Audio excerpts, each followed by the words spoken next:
brain goes. So I have this thing called the 1 second rule. 1 second decision, pretty much, is when your brain is spazzing out, and you have to have enough wherewithal to kind of pull yourself out of the panic, to let your mind say, okay, I'm in control. The mind wants to be in control of you. You got to realize, motherfucker, you're my mind. I control you. That's what's up. And then you can slowly start to process all these things that I put in my book, but you can't do it if your mind's saying, let's get the fuck out of here.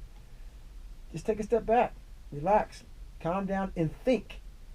Allow yourself to think through the process versus your mind spazzing the fuck out and say, let's go. Yeah, I've been hearing the phrase so often recently, and I feel like I'm going to assume you subscribe to it, the whole, be comfortable being uncomfortable. Yeah, that's kind of my phrase. It's kind of like, It just seems to be in the air these days. Yeah, it's kind of like... I always felt like when I watched MMA training, when I first watch them, when people first come, the people have been trained to say, I can't real quick. Like whenever there's like, we would do the same workouts where there'd be a certain amount of chin-ups or, walk bear crawls and all this stuff, and then people that can't do it would say, oh, I can't, or before they let go, they go, I can't. And I remember when I would first go there and they would make me do the thing next to a guy. That's the ego that would make me not let go when I'm like, my hand's going, I can't, it's going to come off. And them staying and me staying and going, wait, I stayed for at least 3 more seconds than I thought my hand was going to stay for. And I was like, fuck, it can go a little bit more. I always called out first guys, first girls. When they're new, they say I can't quicker than everybody else. But I'd say their arm wasn't going to let go. They just made it let go way quicker than they even thought. Like I'm like, you just say the word. I feel pain. I can't. Yep, it's true. And it's crazy because I'm sure in many cases it's taught, people get broken down fairly or unfairly by life. But I have a 6-year-old son. He just started BJJ training, and literally they're like, we're going to teach you how to be comfortable being uncomfortable. And my son desperately needs that.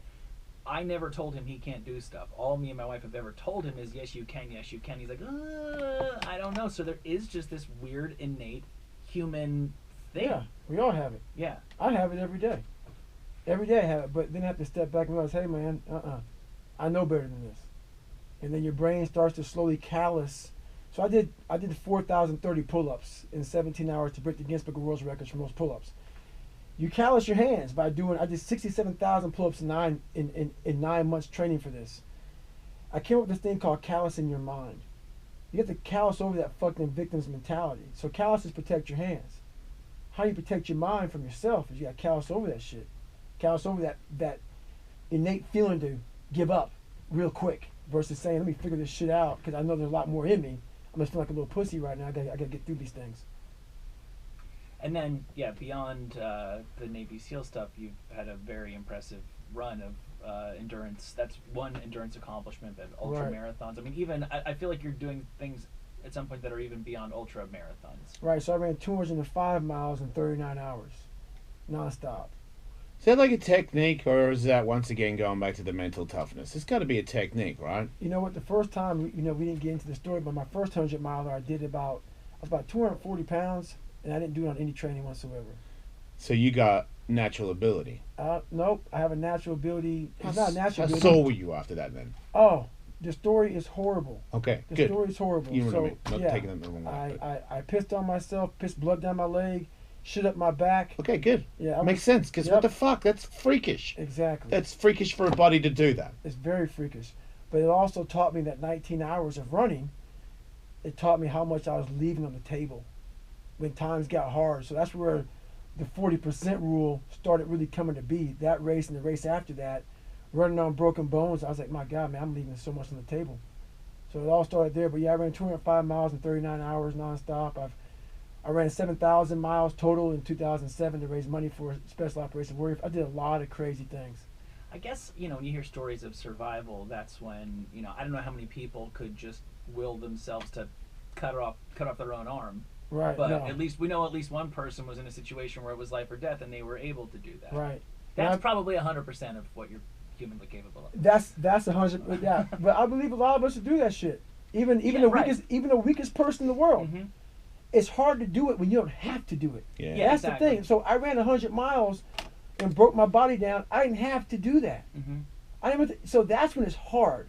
Because then your mind's telling you, what the fuck are you doing? Yeah, no, I'm Yeah, but thinking you of- told yourself, when you tell yourself you have to do it, it doesn't mean to the rest of the world you have to do it. Exactly. I can relate to that one. That's like, it, if I man. made it up, then I'm doing it. Exactly. Right. We're going to get this motherfucker done. Even if it seems, if you think about it later, you're fucking insane That's because right. I could have just stopped. But I feel like I was like, oh yeah, you could have just stopped. Yeah. I mean, no But one's forcing you. That's not even in there. It's not even in there at all, right? And that's the difference between a great person and a good person.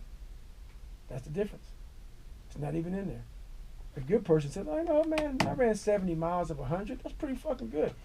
A great person says, "I got 30 more miles to go. How the fuck am I gonna do this?" Shit. Well, how old are you? 43. Wow.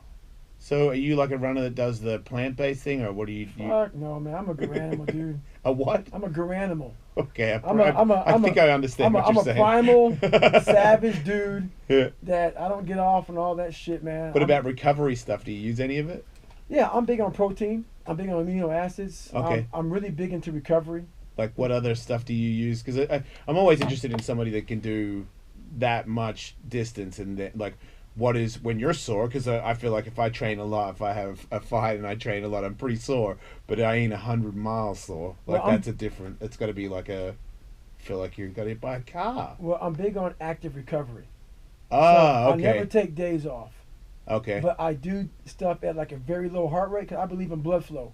Okay. Once you stop blood flow, it's hard to recover. So by me always moving, I'm always having blood flow go through. And I believe so, like for instance, back in the day, I used to bike thousands of miles, 700 miles a week. So I believe at that time in my life on Sundays, every Sunday I ride for like 2 hours on a trainer, indoor trainer, Mm-hmm. and I would have a carbohydrate drink to refuel my glycogen storage. Mm-hmm. But I ride my bike at about 100 to 110 heart rate, which is very slow. Mm-hmm. You're pedaling, but you're getting that healthy blood flow to all those areas that are damaged. And then that helps you recover.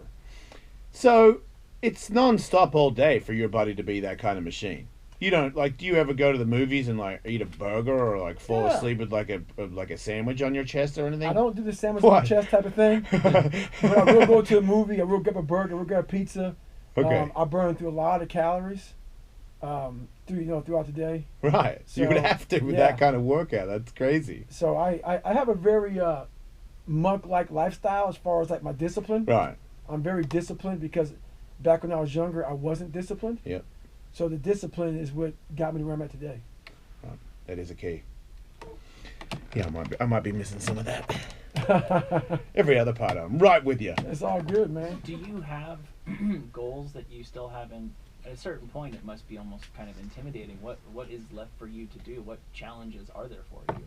You know what? It's funny you say that right now, but honestly, right now it's trying to share my story in a way that people understand how much you're leaving on the fucking table. And that's the whole thing.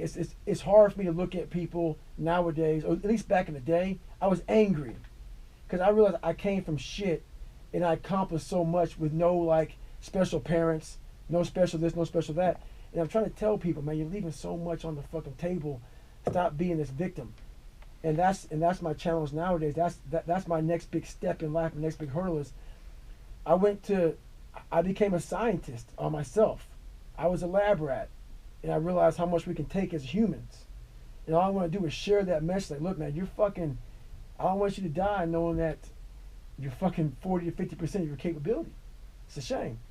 Particularly in this country, I was having this conversation with someone else this morning. There's people, I mean, nobody's got excuses. Everybody can be better than they are. There's people who were born in just horrible, horrible, horrible situations, Mhm. disadvantages.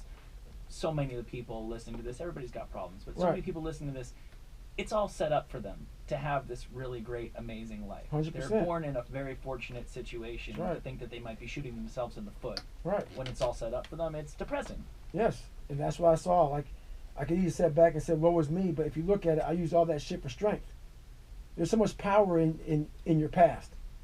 There's so much power in your past, but we look at it as, man, let me poopy pants mentality, let me kick rocks down the street, my head down. No, man, look at that shit differently. Because once you can look at it differently, then they start seeing what you just said. This world is set up for you to succeed. But we don't see it that way. It's set up for you to succeed. Even though you may be a different fucking color, different place, different whatever, fuck that. You know what? It's set up for you. You have to work a little harder. Yeah. Whoa, it's me. Oh fuck. But it's set up for you to fucking win. I was thinking about that the other day because I got a home I just moved into and there's all these little projects and I was like patting myself on the back because like a thing in a closet broke and I screwed in the thing to fix it and I'm like, okay, somebody had to make that thing, somebody had to all I had to do was click a button on Amazon and it showed up in a package with the screws and the instructions and I put it in the wall. Like, who would I be to not have taken care of that? Exactly. I didn't actually do any hard work. Right. What would have been hard is fixing that 100 years ago when I would have had to actually done something. Right, 100%. I probably could have done it better 100 years ago. I can't order anything on the computer. I think I'm using way less than 40% on the internet. I'm so bad at it. It's dude. all good, man. I'm the same way. Like, Oh, I'm horrible. it's something to me. I've got that blood work. I was supposed to get it yesterday, but I couldn't do the. She's like, you need this form and that form, and I'm like, nah, not even educated enough to understand what the question is. I'll be back tomorrow though. Fucking dumbass. That's what I thought when I walked in the parking lot. Man. I was like, That's why I have my girl with me, man. She takes care of all that shit. That's what came with me today. What's up, baby? Otherwise, it wasn't gonna work out again. It was again. I didn't have another thing, and I'm like, That's it. It's like I carry around my laptop right here. Right. My fiance takes care of all the fucking real shit. So it's like you bike 700 miles. Did you do the GPS on the way here Pretty. today? That's it. Exactly. It's 100%, man. She's the brain. I'm the brawn.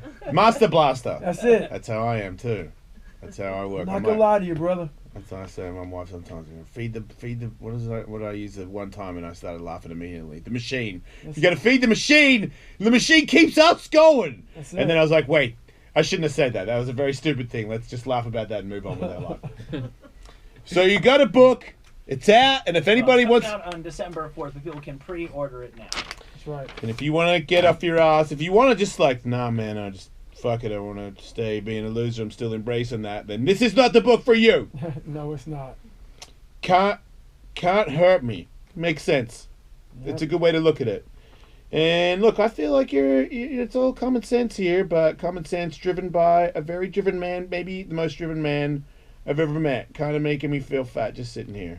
It's out on December 4th. A lot of people are going to get this for Christmas and then probably wait till January 1st or 2nd to open. Exactly. That's we love procrastinating, man. You know what? I'm gonna This get is a to New the Year's gym. resolution, Yeah, I'm gonna get to the gym next week. Yeah. Why the fuck you wait until next week, man? But yeah, Because it's Christmas. exactly. I can eat my snacks. I got too much good food to eat before I go to the gym, man. Just run for 100 miles, and then you can eat anything you want on Christmas. It's kind of fucking true.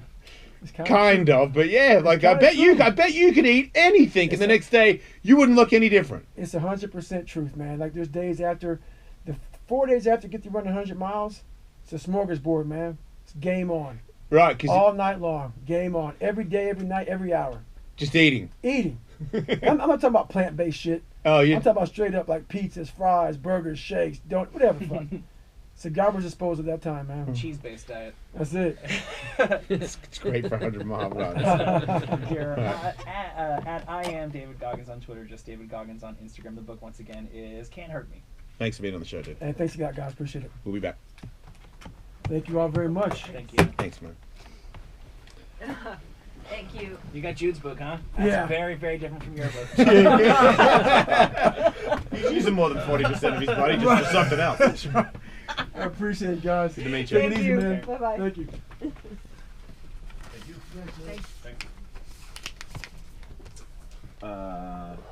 The press conference going on right now. Connor's drinking with Dana on stage. They're offering Khabib alcohol. It's a shitty show He's again. drinking.